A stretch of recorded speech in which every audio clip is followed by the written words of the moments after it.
దేవుని నామన స్తోత్రాలు. మీ అందరికీ నా వందనాలు. ప్రియబిడలారా, అందరూ బాగుండారా?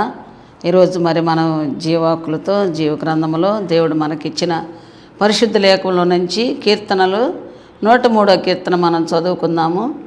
నా ప్రాణమా యెహోవాని సన్నుతించుము, నా అంతరంగ సమస్తం ఆయన పరిశుద్ధ నామమును సన్నుతించుము. నా ప్రాణమా యెహోవాని సన్నుతించుము, ఆయన చేసిన ఉపకారం దేనిని మరువకుము. చిన్న ప్రార్థన చేస్తాం. మహాగరుడ మహాపరిశుద్ధుడు కృపగల స్తోత్రాలయ సహాయం దయచి దేవా యువకాలం ప్రభా సిలువ సాటును మరుగుపరిచి మీ దాసరాల్ని మీ బలమైన వర్తమానాలు మీ బిడ్డలందరికీ మీరు అనుగ్రహించి ప్రతి హృదయాన్ని మీరు నాటింపు చేసి బలిష్ఠులుగా బలవంతులుగా శాంతిమంతులుగా సమాధానకర్తలుగా చేసి దీవించి మీ దీవెనతో నింపమని నజరేయుని యేసునామమున అడుగుచున్నా తండ్రి, ఆమేన్. హల్లెలూయా. మనకి ఇక్కడ కీర్తనలో దేవుడు మరి 103వ కీర్తనలో దావీదు భక్తుడు మరి అంటున్నాడు, నా ప్రాణమా యెహోవాని సన్నుతించుము, నా అంతరంగ సమస్తమైన పరిశుద్ధ నామమును సన్నుతించుము, ఆయన చేసిన ఉపకారం దేనిని మరువకము. అంటే ఇక్కడ దేవుడు మరి మనకి భక్తుడు కృతజ్ఞతాస్తుతులు చెల్లిస్తున్నాడు దేవునికి. ఏంటంటే తను చేసిన మేలులన్నీ కూడా మర్చిపోకుండా తన హృదయంతో తన ప్రాణముతో తన అంతరంగంలో ఉన్న సమస్త అవయవాలతోటి దేవుణ్ణి ఆరాధిస్తున్నాడు. నిజమే కదా, దేవుడు చేసిన మేలులు ఎన్నో మన జీవితాల్లో కూడా ఎన్ని మేలులు దేవుడు చేశాడంటే చెప్పరాని మేలులు ఉంటాయి అన్నమాట.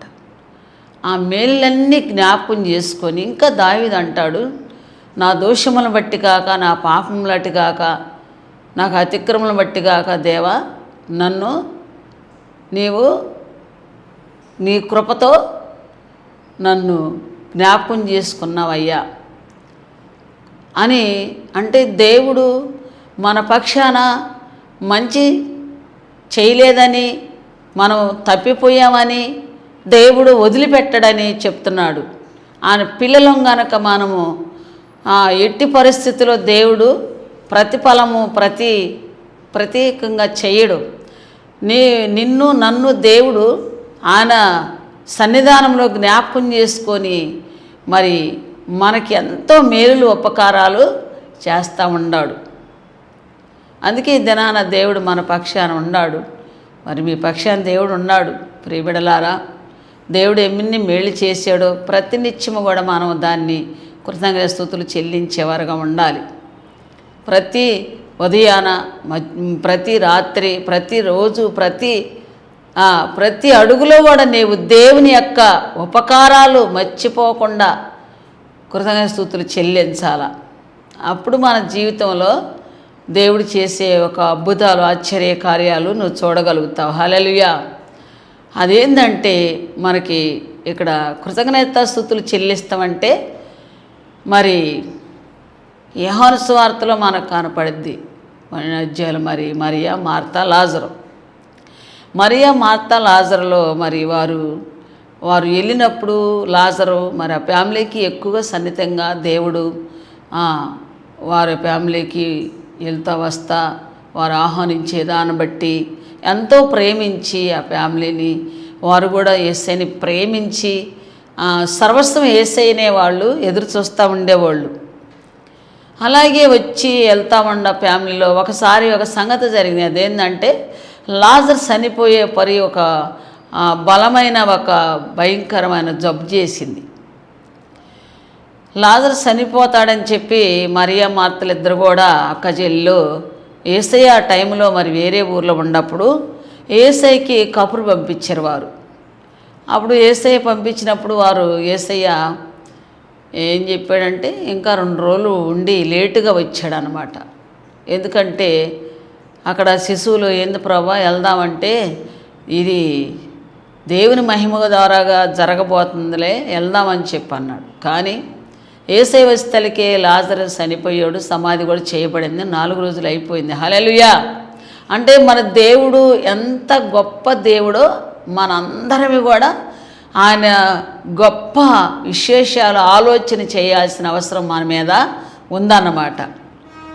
ఈ సృష్టికర్త కదా, ఆయన ఏమైనా చేయగలిగిన శక్తి ఉంది. అయితే అప్పుడు లాజరు వచ్చినప్పుడు వారందరూ ప్రభా అని ఏడ్చి భయంకరంగా వాళ్ళు ఎంతో బాధతో ఉన్నారు, దుఃఖంలో మునిగిపోయినప్పుడు యేసయ్య వచ్చినప్పుడు ప్రభా నువ్వు వచ్చినట్లయితే లాజరు బతికుండేవాడే అన్నాడు, నీవు నమ్మినట్లయితే ఇప్పుడు కూడా నువ్వు చూస్తావన్నాడు. హల్లెలూయా. అంటే మనం చనిపోయిన బ్రతుకుతామని దేవుడు ముందే చెప్పాడు కదా. అక్కడ ఏం జరిగిందంటే సమాధి కాడకు తీసుకెళ్ళి లాజర్ని పిలిచాడు యేసయ్య ప్రార్థన చేసి, లాజరు బయటికి రా అన్నాడు.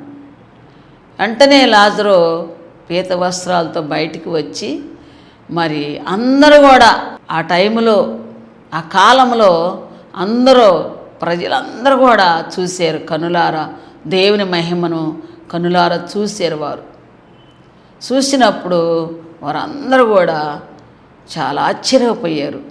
అంటే చాలామంది లోకంలో మంత్రాలు తంత్రాల ద్వారా కొన్ని విషయాలు చేయొచ్చేమో కానీ అసలు చనిపోయిన వారు లేవనెత్తిన వాళ్ళు ఎవరైనా ఉండారా ఈ లోకంలో?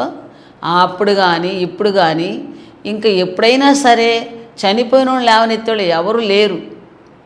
కానీ ఇప్పుడు అది యేసయ్య ద్వారాగా జరుగుతుంది. నిజంగా నీ ద్వారాగా కూడా జరుగుతుంది. దేవుడు చనిపోయిన వాళ్ళని లేవనెత్తానని చెప్పి దేవుడు మాట్లాడుతూ ఉన్నాడు. అలాగే ఇక్కడ లాజరు వచ్చినప్పుడు ఇది అన్నమాట, ఈ లాజరు లేపినందుకు దేవుడు చేసిన కార్యం కోసం ఆ ఫ్యామిలీ ఒక కోడిక పెట్టుకున్నారు, కృతజ్ఞత కోడిక. హల్లెలూయా. అది ఇప్పుడు మనం చదువుకున్నాం కదా, దేవుడు చేసిన మేళ్ళకి స్తుతులు చెల్లిస్తున్నాడు దావీదు భక్తుడు. ఇక్కడ కూడా ఈ ఫ్యామిలీ దేవుడు చేసిన కార్యాన్ని, సంఘాన్ని, సమాజాన్ని అనేకులు పిలిచి యేసయ్యని పిలిచి కృతజ్ఞత కూడిక పెట్టుకోవాలా. చాలామంది దినాల్లో కృతజ్ఞత కూడికలు పెట్టుకోవట్లా. ఎందుకు? డబ్బులు ఖర్చు అవుతాయని. ఇప్పుడు కాదులే ప్రభా, ఈసారి పెట్టుకుంటాంలే ప్రభా అని మనం ఏదో చెప్పుకుంటా ఉంటాం ఆల్రెడీ. కానీ దేవుడు చేసిన మేలు ఎప్పుడు మనం మర్చిపోకూడదు. ఎందుకంటే మనుషులమైన మనము మరి ఎవరైనా ఏదైనా నీకు ఒక టీ ఇప్పించినా ఏదైనా హెల్ప్ చేసినా చాలా థ్యాంక్స్ చెప్తాం వాళ్ళకి. చాలా హెల్ప్ చేశారండి, చాలా మంచివారండి, చాలా థ్యాంక్స్ అండి అంటాం. అదే యేసయ్య చెబుతున్నావు నువ్వు. హల్లెలూయా. కానీ వీరందరూ చేసిన వారందరూ మరలా మనల్ని ఎప్పుడైనా అవసరం వస్తే అడుగుతారేమో, కానీ యేసయ్య మాత్రం ఎన్నటన్నటికీ ఆయన చేసిన ఎప్పుడు కూడా తిరిగి మన నుంచి అడగడు ఆయన. హల్లెలూయా. అలాంటి మన దేవునికి మనం ఎంత కృతజ్ఞత స్తుతులు చెల్లించాలి, ఎలా చెల్లించాలి, ఎలా కూడిక పెట్టుకోవాలి మనము. అందుకే ప్రియబిడ్డలారా, నీ జీవితంలో దేవుడు ఎన్నో మేలు చేశాడు, అద్భుతాలు చేశాడు, ఆశ్చర్యాలు చేశాడు, మరణా నుంచి లేవనెత్తాడు. ఇక ఇది అంత జనమందరూ నీ నిమిత్తం ఇది కాదు, ఇది రాదు, ఇక ఏమీ లేదు నీ జీవితంలో అని అనుకున్న వారు అందరి విషయంలో నీకు దేవుడు కార్యం జరిగిచ్చాడు. హల్లెలూయా. అలాంటప్పుడు మనం ఆ విషయంలో మనం ఎంతగానో మరి దేవుని యొక్క కృపని మనం సంపాదించుకునేవారుగా ఉండాలి. హల్లెలూయా. దేవుని యొక్క కృపను మనం ఎంతగానో సంపాదించుకునేవారుగా ఉండాలి. అందుకే ఇక్కడ మరి లాజరు జీవితంలో కార్యాలు దేవుడు చేస్తున్నాడు. అదేం కార్యాలంటే చనిపోయిన వారు లేవటానికి అనేక మంది వచ్చారంట. ఈదులైన వారు ఎవరిని చూడటానికంటే యేసుక్రీస్తుని చూడటానికి కాదు, లాజరును చూడటానికి వచ్చారంట. హల్లెలూయా. దేవుని నామానికి మహిమ కలుగును గాక. దేవా మరి లాజరు చూద్దాం, లేచాడంటగా, నిజమేనా? లాజరు లేచిన మాట నిజమేనా? అసలు మనం వెళ్ళి చూడాలా? జనం చెప్తే మనం నమ్మం కదా.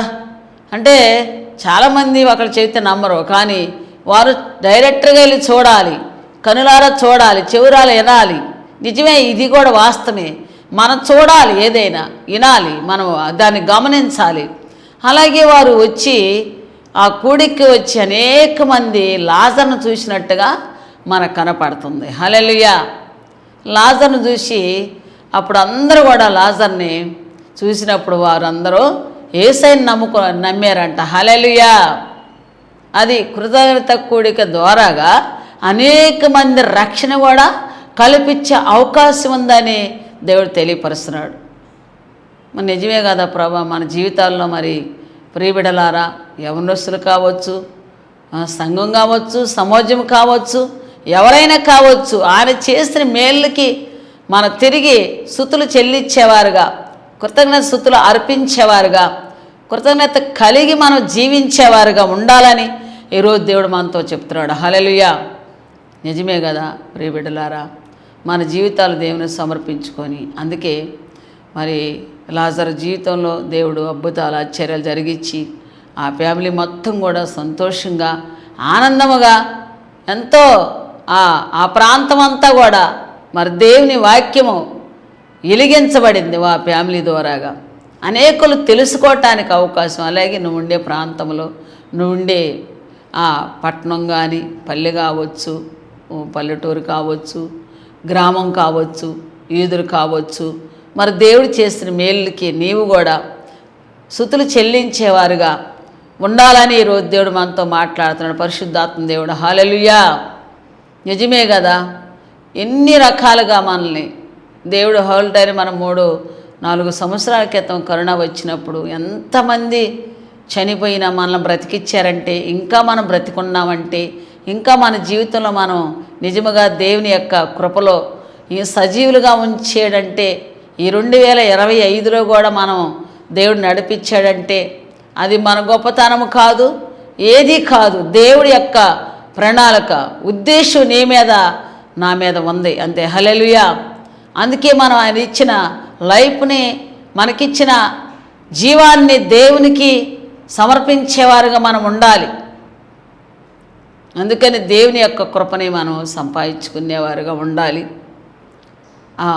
ఆ గొప్ప వెలుగుని దేవుడు అందరూ చూసినట్లుగా దేవుడు సహాయం చేసాడు. అందుకని మన జీవితంలో మనము కూడా కృతజ్ఞత స్తుతులు చెల్లించాల. దేవుని యొక్క కృపని మనము ఎప్పుడు కూడా మర్చిపోయే పరిస్థితి లేకుండా ఎన్ని విధములుగా మనం దేవుడి సన్నిధానంలో చెల్లించేవారుగా ఉండాలి. ఇంకా మనం చూసుకున్నట్లయితే ఏబు గ్రంథంలో మనం చూసుకున్నట్టయితే మరి ఏబు భక్తుడు, మహాభక్తుడు. మరి ఆయన ఉదయాన్నే లేచి, అరుణోదయం లేచి ఆయన స్తుతులు చెల్లిస్తూ ఉన్నాడు. ఇంట్లో బిడ్డల కోసం తన దేవుని నిత్యం ఆరాధిస్తూ ఉన్నాడు. ఒక్కరోజు కూడా ఆయన మర్చిపోకుండా అరుణోదయం లేచి పిల్లలకి, ఫ్యామిలీకి, ఆ దేశానికి, ఆ పట్టణానికి నిత్యము ఆయన మర్చిపోకుండా దేవుణ్ణి తర్వాతే ఏదైనా అన్నట్లుగా ఆరాధిస్తూ వచ్చినప్పుడు జరిగింది ఏంది? పరిశోధన కలిగింది. ఆయన జీవితంలో పరిశోధన కలిగింది. పరిశోధించాడు. అయితే పరిశోధన జరిగినప్పుడు మరి దేవదూతలు వచ్చినప్పుడు మరి ఏబుని గురించి పరలోకానికి వెళ్ళినప్పుడు యెహోవా దేవుడు అడిగాడంట. అపవాది వెళ్ళిందంట వాళ్ళెమ్మటి. హల్లెలూయా. ఎక్కడి నుంచి వచ్చావు అపవాది అంటే, నేను భూలోకంలో అటు ఇటు తిరుగుతూ ఉన్నానన్నాడంట. భూలోకంలో నా భక్తుడు ఉన్నాడు చూసావా మరి అంటే, చూశాను. నీ కంచి వేసావుగా అన్నిటికీ, ఆయన ఆస్తికి, మరి వాళ్ళ పిల్లలకి, ఆయనకి అంతటా కూడా ఆయన కంచుంచే కాబట్టి, ఆస్వాదించావు కాబట్టి నిన్ను స్తుతిస్తున్నాడు అంటున్నాడు. కానీ అసలు అది కానే కాదు. దేవుడు ఆస్వాదించినా ఆశీర్వదించకపోయినా దేవుని స్తుతిస్తమే నిజమైన భక్తి. అప్పుడుగైనా ఇప్పుడైనా సరే, ఎప్పుడైనా నిజమైన ఆరాధన ఏంటంటే దేవుడు ఇచ్చినా ఇయ్యకపోయినా. అనుకుంటున్నావు ఎప్పుడైనా ఈ మాట? దేవా ఇచ్చినా ఇయ్యకపోయినా నువ్వు నా దేవుడివేనయ్యా, నాకు ఇక్కడ కాదు కదా పరలోకంలో కదా నా సమస్తం ఉంది అని మన మనసులో అది ఉందా? ఈ దినాన ప్రియబిడ్డలారా జ్ఞాపకం చేసుకుందాం. అంటే ఏబు జీవితాన్ని పరీక్ష చేసింది. దేవుడి కాడి నుంచి అక్కడ అపవాది కూడా వెళ్ళి రికమెండ్ చేస్తున్నాడు. ఊరకనే స్తుతిస్తున్నాడా, నిన్ను ఊరకనే ఆరాధిస్తున్నాడా, నువ్వు ఆయన చుట్టూరు కంచి ఉంచావు, తీసేయి చూద్దాం ఎలా ఉండిద్దో పరిస్థితి అంటున్నాడు. గట్టిగా మాట్లాడుతున్నాడు.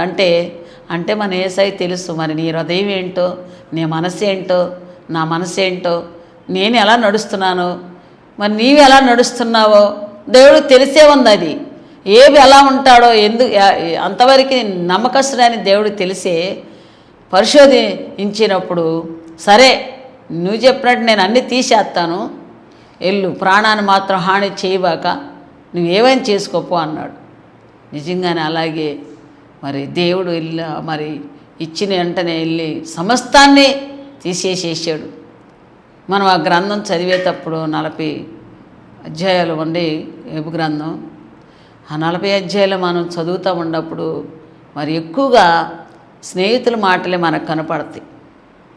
ఏబు బాధ ఎంతో, మరి అందరూ వెళ్ళిపోయారు, ఆస్తులు పోయినాయి, అంతస్తులు పోయినాయి, పిల్లలు చనిపోయారు, మరి భార్య కూడా చనుగుతుంది, వెళ్ళిపోవటానికి సిద్ధంగా ఉంది. ఒకసారి దేవుని దూషించు అంటుంది, దేవుడు ఏం చేశాడు అంటుంది. చూసావండి, మనుషులు కూడా అంతే. ఈ రోజుల్లో మంచి ఆనందం, సంతోషం, ఉద్యోగాలు అన్నీ సమృద్ధిగా, ఎండి బంగారాలు, హ్యాపీగా ఉన్నప్పుడు దేవుడిని ఆరాధిస్తున్నాం, ఆ దేవుడు చాలా మంచివాడు, మా యేసయ్య చాలా కార్యాలు చేశాడు, అబ్బో యేసయ్య భలే ఉన్నాడు అని చెప్తాం. అదే కష్టంలో చెప్తామా? అదే జ్వరం వచ్చినప్పుడు చెబుతామా? అదే మరణాపాయంలో ఉన్నప్పుడు చెప్తామా? అదే మనకి ఏమిలే స్థితిలో చెప్తామా? ఇదే ఇక్కడ మరి మనం చూడాల్సింది కదా. ఇక్కడ ఏమేమంటున్నాడు, మూర్ఖురాలా, ఎందుకు నువ్వు మూర్ఖంగా మాట్లాడతావు? ఏ దేవుడు ఇచ్చినప్పుడు తినలేదా? నువ్వు నాతో పాటు రాణిలాగా నగలాభరణాలు పెట్టుకొని పెద్ద రాణిగా సెలెక్చేవు కదా, ఇప్పుడు నువ్వు అంటున్నావు అన్నాడు. నిజమే కదా, మనం కూడా అలా పరిశోధించుకోవాలా, నిజంగా మనం పరిశోధించుకోవాలా. అంటే దేవుడు మరి నిజంగానే ఏబు జీవితంలో అద్భుతాలు ఆశ్చర్యాలు జరిగించాడు కదా. అది కాక ఒళ్ళంతా కూడా కురుపులతో నిండిపోయింది.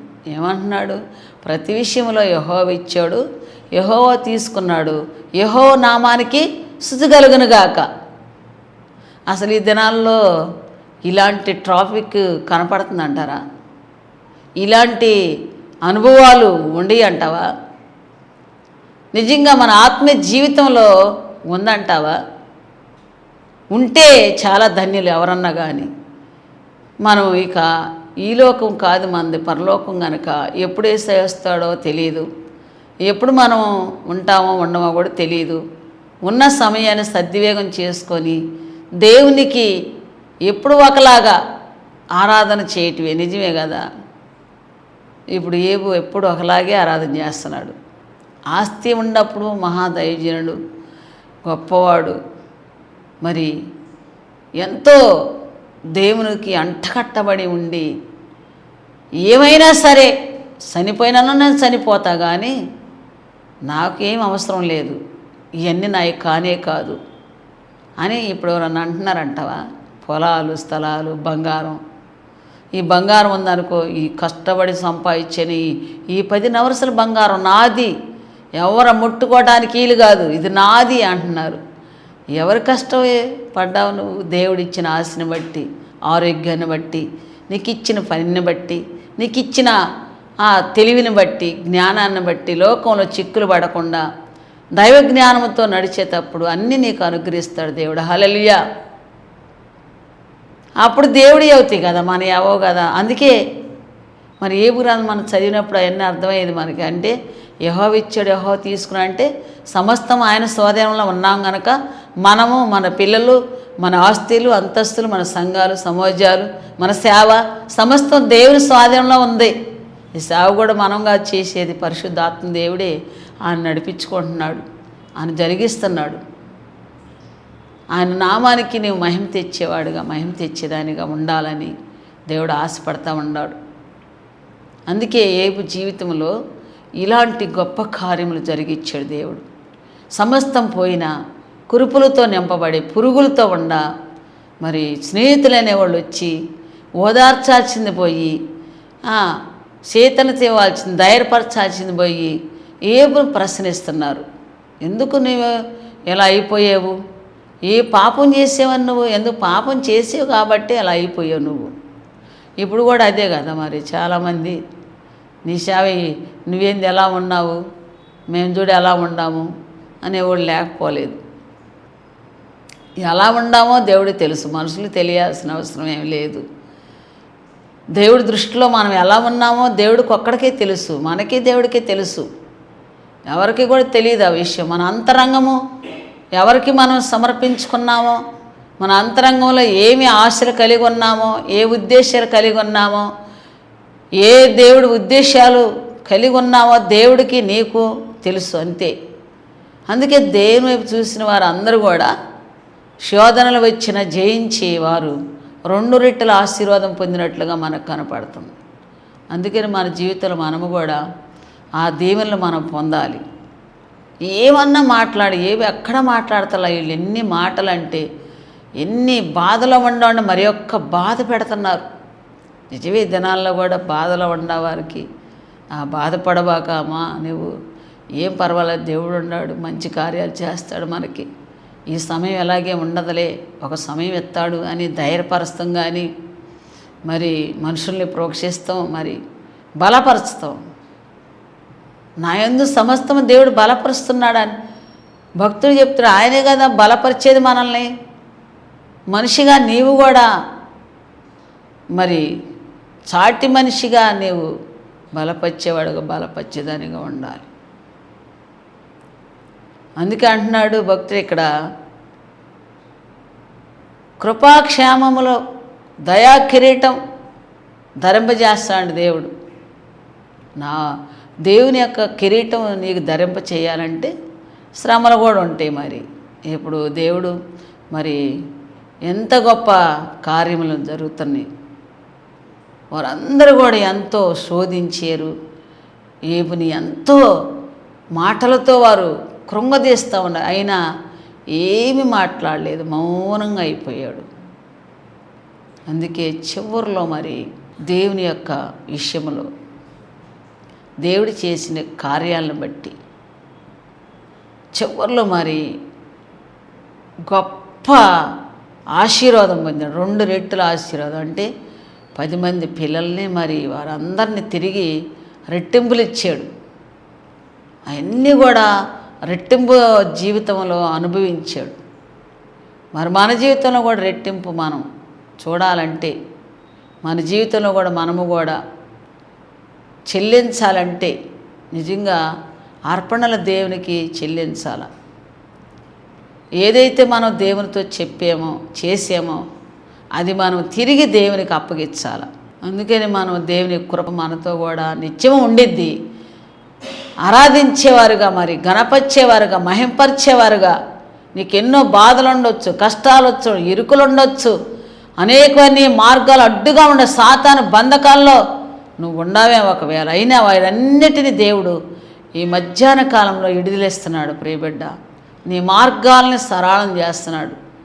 ఏదైతే నీవు ఇది నా వల్ల కాదని నువ్వు అనుకుంటున్నావో, ఇప్పుడే నువ్వు దేవుడి మీద ఆధారపడితే ఈ క్షణమే నీకు విడుదలిస్తున్నాడు యేసయ్య.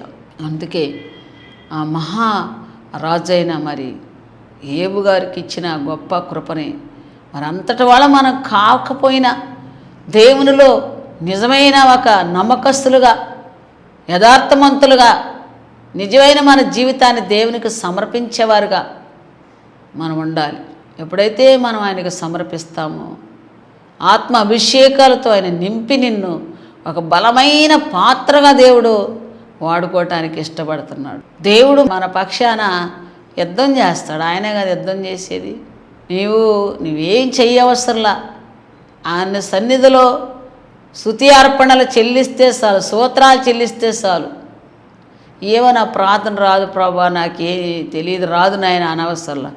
నాయన సన్నిధిలో నువ్వు కృతజ్ఞత స్తుతులు చెల్లిస్తా, అర్పణలు చెల్లిస్తా అని చేసిన మేలు ఎన్నటికీ మర్చిపోకుండా మనము దినదినము, రాత్రికి రాత్రి, పగలు పగలు మనం దేవుని పాద సన్నిధిలో మనం ఉండి నిలబడి మరి ఆయన కృపను మనం సంపాదించుకునేవారుగా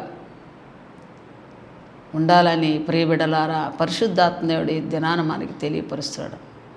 అందుకే మరి ఆ ఆస్తులన్నీ పోయినాయి. మొత్తం దేవుడు 2 రెట్లు ఇచ్చి దీర్ఘాస్తులతో ఏబు బతికినట్లుగా మనకి కనపడుతుంది. ఏబు గారు ఆ మహాభక్తుడు. మరి ఈ రోజున మన జీవితాల్లో కూడా మరి జ్ఞాపకం చేసుకోవాలి. మనం నిజమే దేవుడు ఎన్నో మేళ్ళు చేసి ఉంటాడు. త్రోసివేసి పడవేసి మనల్ని కాదని ఎంతమంది మనల్ని అపహాసించినా, ఇది జరగదని అన్నా, అప్పుడు దేవుడు నిన్ను నిలబెట్టి నిన్ను ఒక మంచి పనిని నీకు ఇచ్చి దేవుడు నడిపిస్తున్నాడు కదా. అలాంటప్పుడు మన దేవుని యొక్క దృష్టిలో మనం ఆయన చెప్పిందే మనం చేయాలి. ఆయన కృతజ్ఞతాస్తుతులు మనం చెల్లించేవారుగా ఉండాలి, జ్ఞాపకం చేసుకోవాలి. అందుకే కృతజ్ఞత లేని వారు 1000 మంది కూలిపోయినా ఉపయోగం ఏమీ లేదు. కృతజ్ఞత కలిగిన వారు వారు ఎప్పుడూ నిలిచి ఉంటారు దేవుని సన్నిధిలో, సజీవులుగా ఉండి సమస్తము వారు సమకూర్చుకొని ఉంటారు. అందుకని మనందరం దేవుని సన్నిధిలో కృతజ్ఞత కలిగి ఉన్నాము. దేవుడి మాటలు దీవించునుగాక. ప్రార్థన చేసుకుందాం. మహాగరుడ మహాపరిశుద్ధుడ కృపగల స్తోత్రాలయ, సహాయం దయచే ప్రభువా. ఇప్పుడు వరకు మీ జీవాకులతో మాట్లాడే ప్రభా, బిడ్డలందరూ హృదయాలు నాటింపు చేసి నాయన నిజమే నాయన మీరు చేసిన మేలు ఉపకారాలు ప్రతి హృదయము నాయన ప్రతి మనిషి నీకు స్తోత్రాలు చెల్లించే అనుభవాలు జ్ఞానము దయచే నాయన, సహాయం దయచే. ప్రతి ఒక్కరు మీరు జ్ఞాపకం చేసుకో ప్రభా. బిడ్డలు బాధలు కష్టాలు విరుకులు ఇబ్బందులు సమస్యలు ఏ బాధల్లో ఉన్నారో నీకు తెలుసునాయన. ఆర్థిక బాధలు అప్పు సమస్యలు కోడి సమస్యలు కొట్టివేనాయన. అయ్యా మైండ్ పనిచేయని యొక్క మనశ్శాంతి లేని వారు ఎంతోమంది ప్రభా, వారికి మనశ్శాంతి దయచే, ధైర్యం దయచేనాయన. పిరిగితనాన్ని కొట్టివే, శాతాను బంధకాల నుంచి ఇడిపించి గొప్ప కార్యాలు మీరు జరిగించండి ప్రభా. దేవా ఇదిగో తండ్రి అనారోగ్యాలు గాయాలు మీరు కట్టండి, మొట్టండి, సొత్తపచ్చునాయన. ఈ మధ్యాహ్న కాలంలో మీరు తాగుతున్నదే స్తోత్రాలయ్యా. శాతభాష శక్తులు, మాంత్రిక శక్తులు, అల్లరి శక్తులు, శేఖర శక్తులు ఏ స్నామను కాల్చేసి ప్రతి బిడ్డకి విడుదల దయచేనైనా ప్రభా. దేవా బిడ్డలందరూ మీరు జ్ఞాపకం చేసుకోండి. చదువుకునే బిడ్డలందరూ జ్ఞాపకం, వారి కాలేజీలు స్కూళ్ళు తెరుస్తుండగా ప్రతి వారికి అనుకూలంగా ఈ సంవత్సరం అంతా హ్యాపీగా ఈ అడ్డుల ఆటంకాలు లేకుండా ప్రతి బిడ్డ చదవటానికి మంచి కృపను మీరు దయచేయండి. చదువులు అందిస్తాను, తల్లిదండ్రులను బలపరచండి, వారికి సమృద్ధిగా ధన సహాయాలు అందించండి. సమస్త పనులు మీరు ఆసక్తికరముగా చేయండి ప్రభా. ప్రతి వారికి మీ యొక్క ఇచ్చిన ఈవుల్ని వారు నాయన జ్ఞాపకం చేసుకొని నీ స్తుతులు చెల్లించేవారుగా సహాయం దయచే. అంతవరకు నీ కృపలో భద్రపరచు నాయన. మీరాకుల్లో ప్రతి ఒక్క ఆత్మని సిద్ధపాటు దయచి మెలకువగల ప్రార్థించే కృప దయచి.